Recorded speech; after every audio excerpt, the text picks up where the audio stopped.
Hi, welcome to Dragonblade Authors Unplugged and a brand spanking new year. So excited.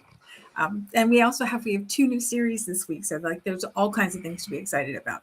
So let's just go ahead and dive right in. We're going to start with Dayna's book, which is a Lion's Den book that released a little bit ago, and we didn't have a chance to talk to her. So Dayna, I'm so glad that you could make it this week. Me too. I'm excited to talk about this book because it's the final book in the series, and somehow this character started as like nothing in the first book, and then I just loved him more and more each time I wrote him. As So the it Lion won't features, lose, correct? yes, the lion won't lose, and a lot of it takes place inside the lion's den. Oh, fun. Yeah, it was super fun. So it features Tristan Chase and the nurse we saw from the last book, Miss Felicity Brandon, and it's basically how they're dealing with her identity being revealed to him. And now she's something he can't touch because he liked her before, but now she's untouchable. And she's supposed to be finding a husband inside the lion's den. So I guess it's the bodyguard trope because it starts off as him still being her protector and her friend and having to see her learn how to flirt with other men, but she's really uncomfortable about it. Oh, that's fun, she has though. She's got the tragic backstory. So I really wanted to go through the emotions of her figuring out how to like men, basically, and physical intimacy and not be scared anymore. And so Tristan is the perfect, I guess, medicine for that. So as they go along, she decides she's going to pick him to help her get over this fear. And he's on board. He'll do whatever. So as they start to fall in love, they realize how dangerous it is for the both of them. And then Mrs. Bessie Devline gets wind of it. And she's really the one who throws a wrench in both their plans after they're discovering this just happiness and joy and choosing for themselves for the first time. And then on top of that, the people she's running from, which is like her father and her abusive fiance, also find out she's there and they enter the lion's den. Oh, no. So now she feels like the only safe haven she had is gone and she has to run away again. But Tristan comes to the rescue and saves her. And then Felicity saves herself because she goes back to Mrs. Bessie Devline and she demands, look, I'm picking love. I'm not picking one of these husbands. I'm choosing him. However we make it work, it works. And they get their happy ever after. It's like we would have guessed that would have happened anyway, but I like the way the journey's going. So yeah, awesome.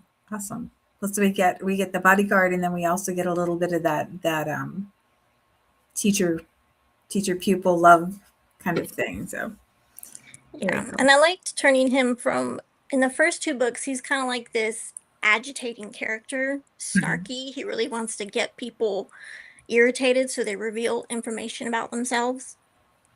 But in this book, we get to see his softer side because he's a big brother and he's protecting siblings and he's trying to save his family home.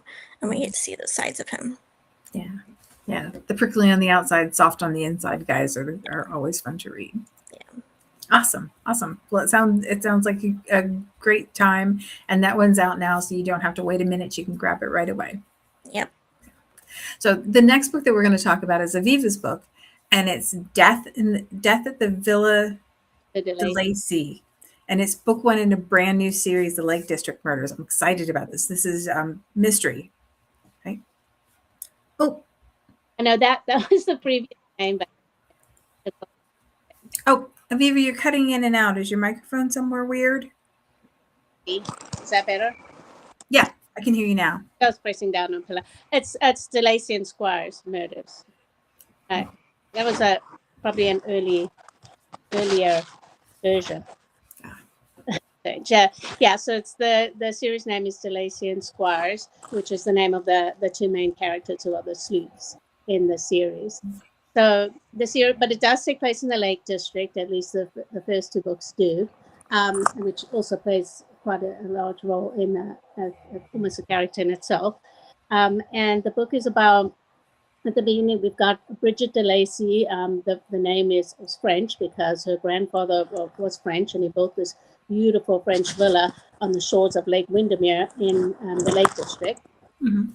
Beginning of the book, her father's in London, and she doesn't have a mother. Her mother died when she was born, so she lives with her father and her aunt. And she comes to find out at the beginning of the book, her father doesn't come home from London, and then she comes to learn from the magistrate that he has committed suicide because he's been gambling in secret and he's lost his fortune and their home, this beautiful ancestral home, lost it to an earl in a gambling game. So, of course, a woman in the Regency period, they're thrown out. She's quite devastated. And then we meet the hero. He's actually the Earl's brother. And what's happened with him is the Earl is Earl of Westley is a very controlling man. His father left him in charge of everything. And he's not happy with his brother at all. He thinks he's just wayward, he's drinking, he's gambling, he's not doing anything. And he orders him to marry somebody of his choice.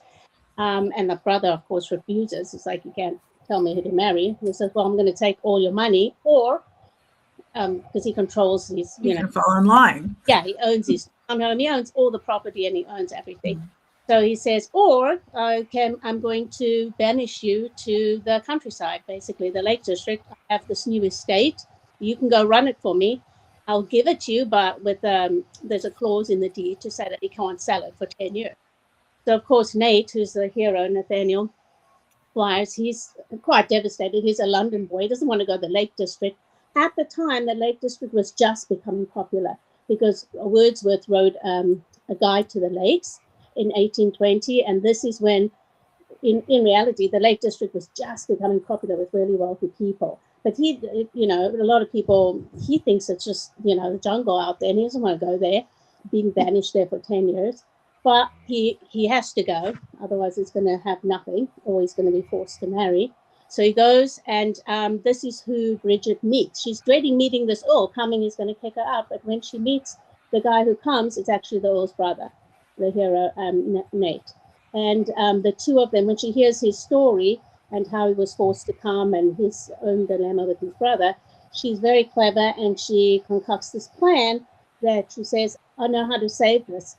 Wordsworth has just written this guide to the lakes. Wealthy people are coming to the lakes. We've got this whole villa, it's empty. Let's turn it into an inn for the wealthy. You've got lots of friends in London. You've got lots of connections. Invite Bring the party to you. Bring London to the Lake District. And that's exactly what they do. So a host of characters come in, and in the book, they come and stay at the inn. There's a whole bunch of quirky characters. Some of Nate's friends comes. Actually, the woman comes with her family, who's the brother who ordered him. The woman who the brother, the Earl, ordered him to marry. She comes with her family. His ex-fiance comes, and characters, and of course, one of them ends up dead. So there you have your murder mystery, and they're forced to solve this crime because there's a magistrate there. They don't have a police force, obviously. They're magistrate, and he's like, nah, they're basically forced into solving it. And then there's more than one death that goes on, and there's lots of twists and turns. And that sounds like fun. Early reviewers have said they weren't able to figure out. So that sounds like, and then the second book there'll be a new influx of guests, and there'll be another murder to solve. There's a slow burn romance between the two that will develop over the book. So that sounds like so much fun. It's definitely slow burn. They've got this relationship, but there's ex-fiancés in there causing trouble. He is he actually owns the villa, and he doesn't also want to take it, he's the advantage of her in that way. And there's all kinds of different things that play into their relationship, but it develops over the course of the book. And they're solving these murders together, so they get closer with each book. Yeah. Oh, that sounds like great fun. And I love the idea of the setting itself becoming its own character. Kind of White Lotus, but Regency Lake District kind of thing. part of it. And also some of the characters, you'll see them in other books. Mhm. Some of the guests, like the third book, they're in London, but something takes them to London. So we do go back to the Lake District later on, but they're in London. And you'll see some of the characters recurring and some of the guests come back. So you will see some of the characters coming back. I always like to do that. I always like to have Mhm. recurring kind of characters in the book. And of course, she has her beloved dog as well, her pup that helps her as well with the little terrier, because every cozy mystery needs a terrier. It does. Yeah, and cozy mystery is like mystery is with the slow burn romance is exactly where I want to be right now. It's exactly the kind of escape I'm looking for. You know, just a little bit of a tease of the romance, and then let me run away with the rest of the story.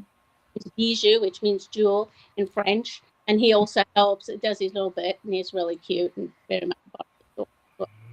Yeah, it sounds like a blast. How many books are planned in the series? So far, I've done 3. That's my done so far. So we'll see after that. Okay. Oh, great. Well, I'm anxious about that one. It sounds fantastic. Thank you. So Lauren had a book that came out actually the end of last week, beginning of this week. And it is also a brand new book in a brand new series. I mean, they're all brand new books. That was kind of redundant, but it's a brand new series. It's Waves of Desire, and it's book 1 in Secrets of the Sea. Can you tell us a little bit about the book and the series, Lauren? Yeah, so Waves is, like you said, book 1. There's 3 books in this series, and they are all interconnected standalones. So you'll see the same characters in all 3 stories. My antagonist, his arc goes across all 3. Oh, fun! So you'll learn a little bit more about his backstory and why he has become the man that he is through all 3 of them, with the culmination in the end of book 3. So that was really fun to write. Yeah, I can imagine.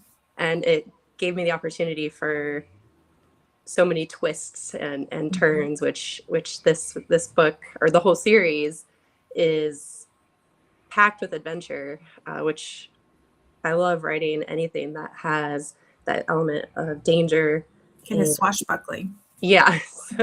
So book 1 here, you're going to meet Samantha and Christian. Samantha is a Savannah socialite, but she moonlights as a pirate. So it's a little bit, it's a as gender, one does. Yeah. a gender-bent story, which was, you usually when you have a pirate romance, the male main character is your sexy pirate, but this time Defiling the damsels. you get the lady pirate, which Samantha was such a joy to write, because I mean she's sassy and independent, and she kind of wrote her own story, which fun. which is always a joy when writing. So she has the opportunity to prove herself. She's finally kind of at the age where her uncle, who she lives with, who's been taking care of her since her parents died in a shipwreck, he is a wealthy business merchantman, but he is a secret gentleman pirate. So she's kind of been sailing with him and Family business.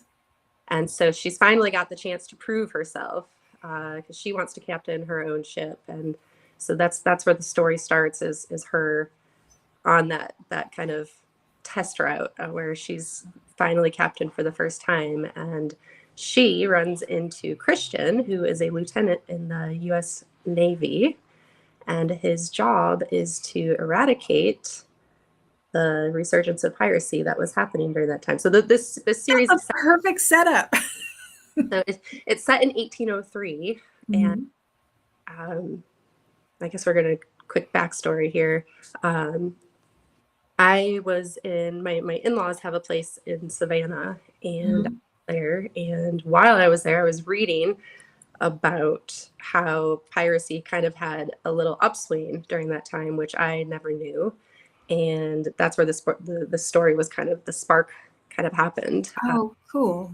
So coming back to where we were, Christian he has just come to Savannah. He's working with the Georgia governor, and they do not want any pirates or smugglers in the waters around off the Georgia coast anymore. So his job is to take them out. So, and he's been doing a very good job, and Samantha knows it. And so she decides to pick a fight with him to put him in his place, which she does. But it sparks a whole ripple effect that she couldn't have imagined. So instead of him kind of backing down or, not coming after pirates as much, he doubles his efforts. And now he has it out for her because he got bested by a woman. And so now it becomes personal to him, and he's specifically hunting her down. So it's a great enemies to lovers trope. So much built-in tension. So they are true enemies, and it gets even more complicated because that's when Captain Thorn, who is my antagonist, he's a bigger, badder pirate, and he kidnaps Samantha. Oh man. So we still get a damsel in distress, even though she's yeah. like kind of like a swashbuckling, can handle her own stuff damsel. Yes. And so Samantha's uncle hires Christian to track her down. Well, Christian does not know that Samantha, that he is tracking down, is the very same pirate that bested him that he's been searching for. So that's going to be clear what you wish for kind of. So you get some forced proximity. Mm-hmm. There's a lot of sword fights and pirate action. There's a treasure hunt. It sounds like so much fun. Everything that you would imagine and hope for in a pirate. That sounds like so much fun. And then, so how did you figure out how to write the sword fights? Oh my goodness. It was really hard, and I talked about this a little bit in my takeover that I did on the Dragonblade Facebook page the other day. Both Samantha and Christian and Captain Thorn are all expert swordsmen / women. So I knew going into it that I couldn't just write like super brief, like non-detailed sword fighting scenes, because for all three of them, it's part of who they are. And so there was a lot of research, many hours of research going into the different moves and techniques and the choreography of actual sword fights. Like it'd be like writing a dance, I would imagine. Yeah, very so. But I think even more complicated because now you've got the element of danger added to it, where you're actually trying to kill each other versus, the mutual agreement in the dance. But yeah, very much dance, and I do reference that a lot during the sword fighting scenes is like it is a dance. So very much so. Oh, that sounds like so much. It sounds like so much fun to write. It sounds like so much fun to read, which is exactly what we want. So yes, it was awesome. And then book 2, you get Isaac, who is the first officer of Christian. So you get his book in book 2, and then book 3, you get Abigail, who is Samantha's best friend in book 1. Oh, nice. So there's not one specific thread. It goes back and forth between friend groups. So you'll and then like Samantha and Christian will pop up in all 3 books, and then Josephine, who is introduced in book 2, she stays in book 3. So it's nice to see the same faces, but they are all standalone stories. I love that about like getting to attach to somebody and then getting to see them come back at a at a later stage in their for sure. Especially book 3, where the whole storyline with Captain Thorn comes to a resolution and like is finally revealed. It's nice to have the characters that he affected in previous books be there for it. Yeah, fantastic. Well, that sounds like so much fun, and I love a good pirate story. So. Definitely. Awesome. Well, we have just a few minutes left, and since it is brand spanking new year, I wondered if you guys could talk a little bit about like how you set up your writing schedule for the year. Do you like plan out what you're going to do the whole year, or do you just kind of see where things go? Do you use paper planners, digital planners, or are you pantsters in your planning life as well?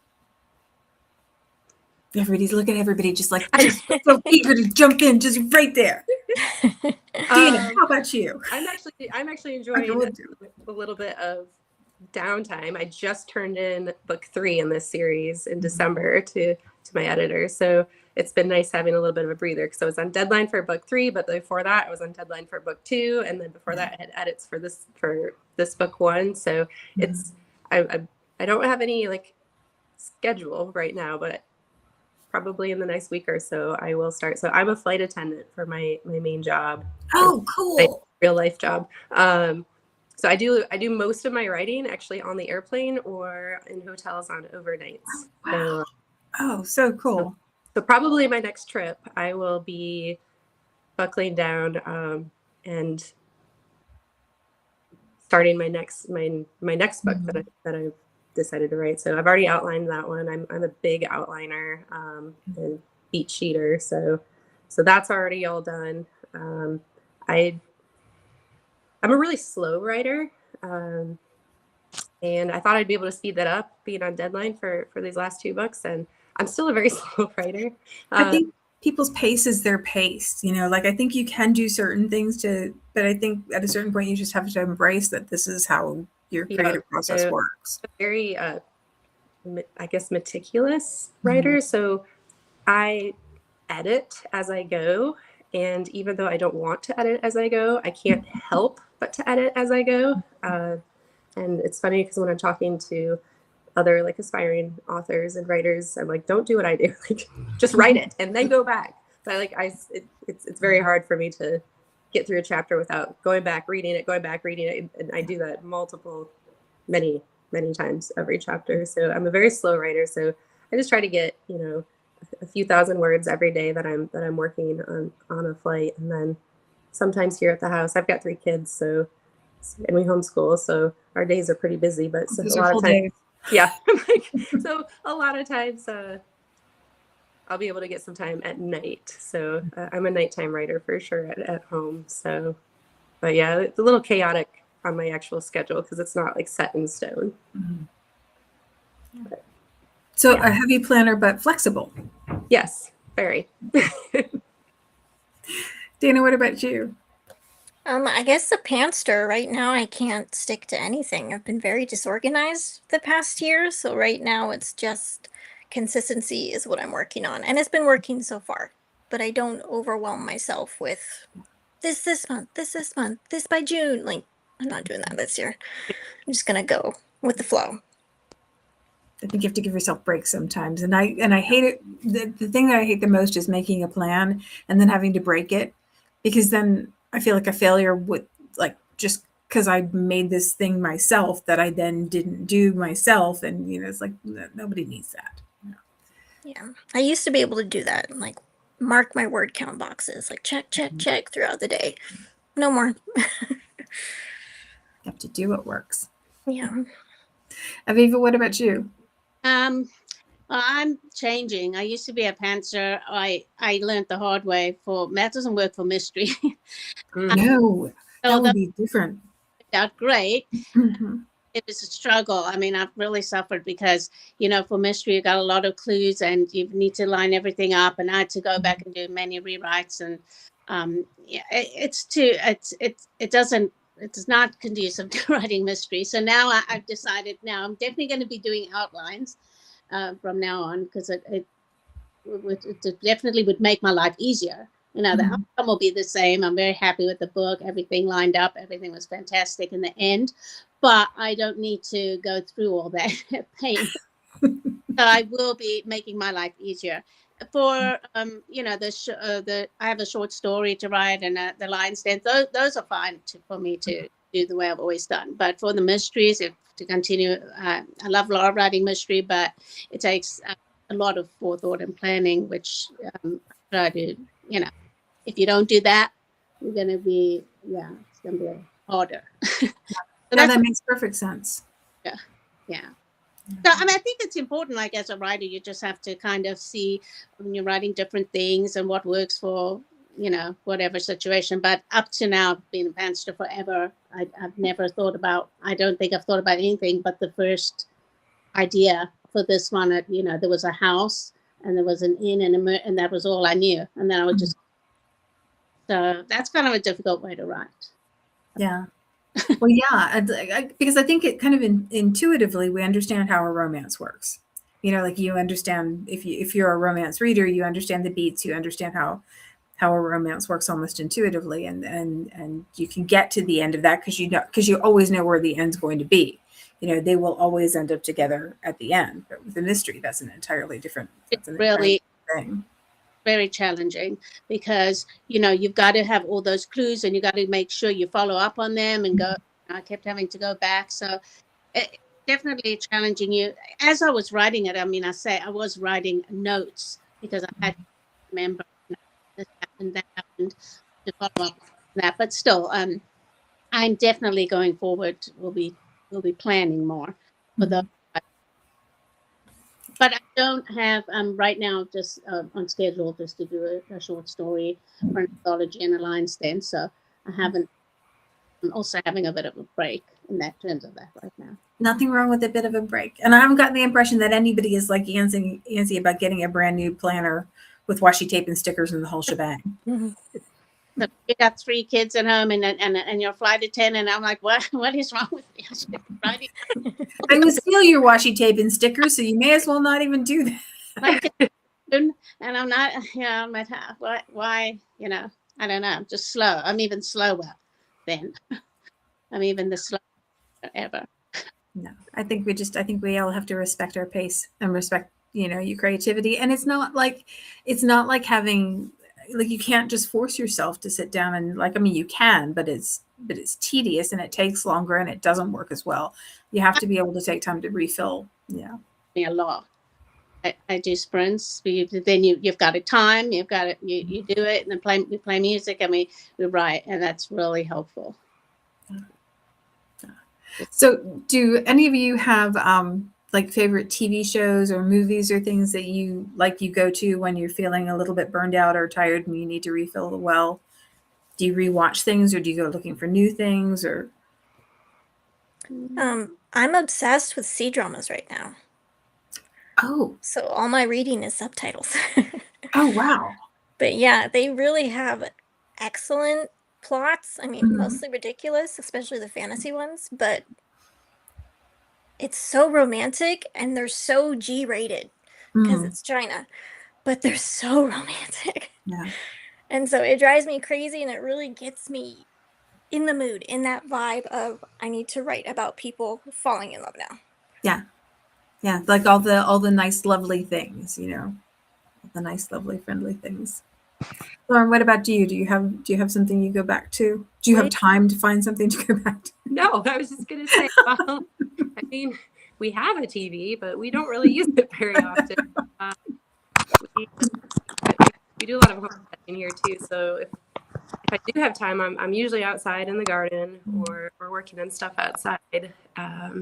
So between that and the kids and my job and pretty much anytime I'm like, okay, I've got some free time, I'm like, well, I better be writing. So, Yeah, so honestly, I haven't watched. I'm trying to think the last show I actually watched, like maybe some Great British Baking Show. But it's been a while. I didn't watch the last season, so whenever the last season was before that was probably the last time I actually sat down and watched a whole show. So last season is worth catching up with because they've gotten really good. Yeah, they went from just ordinary home bakers making fancy cakes to really good, really good bakers. Yeah, so eventually I'll have time to catch up with that. Aviva, what about you? I like British detective. That makes sense. I'll read. I listen to a lot of Audible. I know, I love Audible books because I can do things while I'm listening. Do laundry. You can do. Yeah. When you so I listen to a lot of mysteries. I love mystery. I love British TV. So I watch a lot of those. Yeah. But I don't. I think I'll probably read and listen to more Audible than I do watch TV. Yeah, I like audiobooks too. I like listening while I drive. I like listening while I fold laundry, which I don't do very often, and I like listening while I cook. Sometimes if if I don't hit NPR at the right time, then I finally figured out how to pair my phone to my Alexa so that I can listen to. Now she's going to talk, so I can listen to my Libby books on Yeah. Oh, that's nice. which is great. Yeah. Awesome. Well, ladies, thank you so much for taking the time to talk to us this week. I really appreciate it. It was great catching up with you. I'm excited about both brand new series, and we're always excited about the Lion's Den. So that's an easy one, and I just really appreciate you taking the time to talk to us. I will put the links to all the books in the comments so you can grab them if you haven't gotten them already. Dragonblade books, when they go on pre-order, you want to grab them right away. For the first 2 weeks, they're 99 cents, which is cheaper than a bad cup of coffee. So pounce right the first second you see it, jump right on it. If you don't get it, you can always read in Kindle Unlimited. So thanks so much, ladies. I appreciate you taking the time to talk to us. Thank you. Yeah.